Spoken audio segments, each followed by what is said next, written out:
too many interests? Here's the career strategy for the M-shaped future. A person sitting at a desk surrounded by half-finished projects, notebooks, and browser tabs. You have too many interests, and people keep telling you to pick one. But every time you try, something inside you resists. Not because you're lazy, not because you lack discipline, but because your mind doesn't work that way. Abstract neural pathways lighting up in multiple directions. And here's what no one tells you. You might be wired for a world that doesn't exist yet. Time-lapse of a person trying different hobbies. Painting, coding, writing, playing music. Let's start with the experience. You get obsessed with something new. Photography, psychology, marketing, design. You dive deep. You learn fast. You get good. Then it fades. Not because it stops being interesting, but because something else pulls you and the guilt sets in. Why can't I just stick with one thing? Why can't I be like them? Slow zoom on a person staring at a linear career ladder. The world has taught you that success is vertical.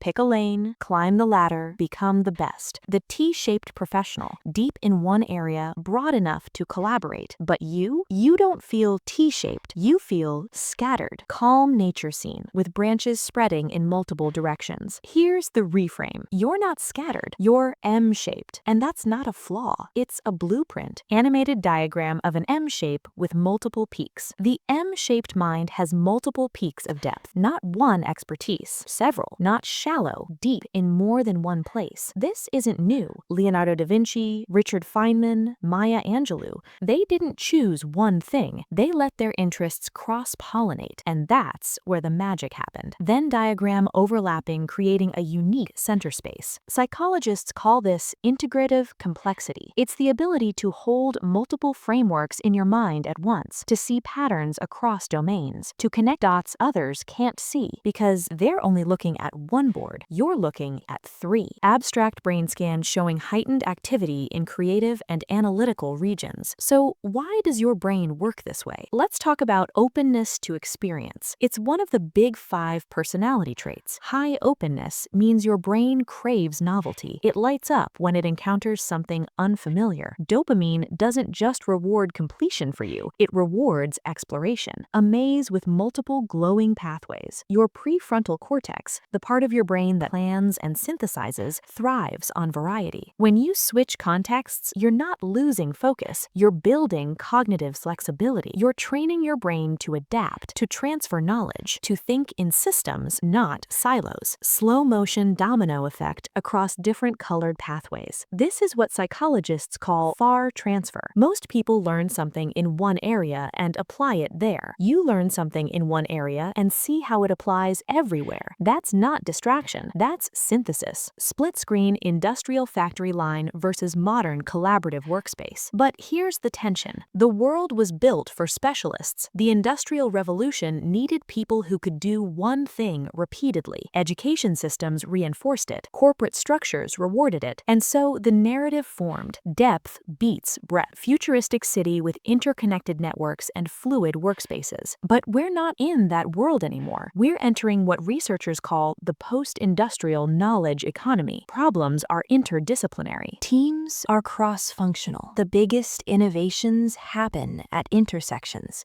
Think about it. Behavioral economics, psychology plus economics. UX design, psychology plus technology plus art. Data storytelling, statistics plus narrative plus design. 3 circles slowly merging into a bright center point. The future doesn't need more people who know one thing deeply. It needs people who can translate between worlds. And that's you. A calm workspace with a journal, 3 distinct project folders, and soft lighting. So here's the framework. Not to fix you, but to architect your M shape intentionally. Name your peaks. Mountain range with 3 prominent peaks. Choose 2 to 4 areas. Not at random, strategically. Ask yourself, what combinations create something rare? Writer plus coder equals technical storyteller. Therapist plus marketer equals behavioral brand strategist. Designer plus data analyst equals insight visualization expert. Hand handwritten list with lines connecting ideas. The goal isn't to be the best at any one thing. It's to be the only one at the intersection. Build in cycles, not lines. Spiral staircase viewed from above. Your brain doesn't grow in straight lines. It grows in cycles. Psychologists call this interleaving. You learn better when you rotate between subjects because each return brings new perspective. So don't fight the shift. Plan for it. 3 months on writing, 2 months on code, and 1 month on design. Then loop back. Each time you'll see what you missed before. Calendar with color-coded blocks rotating across months. This isn't lack of commitment. It's deliberate cognitive cross-training. Create at the intersections. A notebook with sketches blending different disciplines. Code plus art, psychology plus business. Don't just learn multiple things, combine them. This is where your value explodes. Write an article that blends philosophy and productivity. Design a course that merges storytelling and data. Build a product that lives between therapy and technology. Light beams converging into a single bright point. Neuroscience shows that creative insight happens when distant neural networks connect. Your M-shape gives you more networks to connect.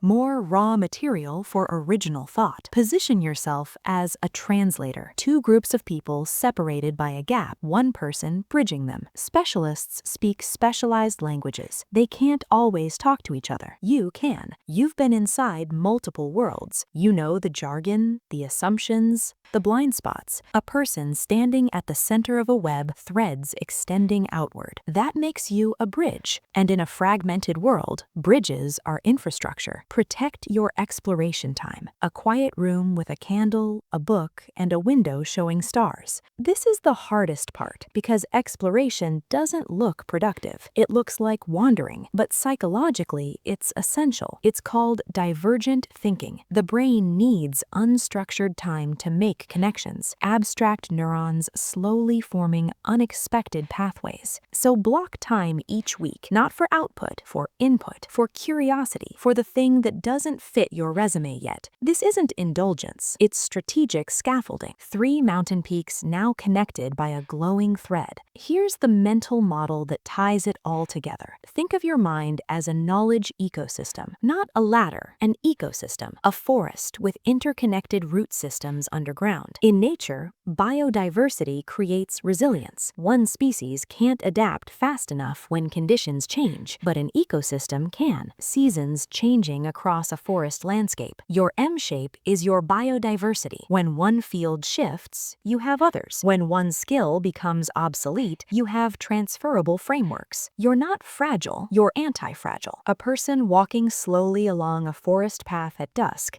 light filtering through trees. So no, you don't have too many interests. You have a different architecture, one the world is just starting to need. A single candle flame, steady and calm. You're not broken, you're not unfocused, you're not behind, you're just early. Fade to black, then a soft runrise over a horizon. And the world you're built for, it's already beginning.